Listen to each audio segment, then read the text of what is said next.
Bu uzida apparat xuddi boshqa uzida apparatlarga o'xshaganmi?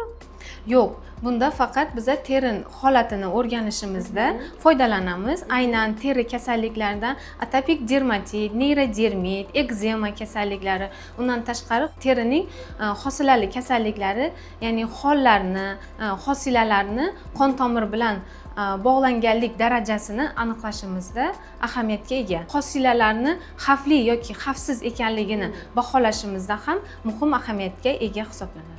Demak, bu uzida apparati teridagi bo'layotgan muammolarni aniqlab berishga yordam beradigan apparat hisoblanadi, to'g'rimi? Da, aniqlab berishda, undan tashqari biza har ya'ni teri kasalliklarini dinamikasini ham baholashimizda, ya'ni davolash jarayonida qanaqa kechayotganligini baholashimizda ham bu apparatdan foydalanamiz. Bu apparatda biza 4 datchikdan foydalanamiz, video dermatoskop va 2 ta B rejimida ishlaymiz va Doppler rejimi bor. Bu orqali biza hosilaning qon aylanish darajasini baholashimizda foydalanamiz.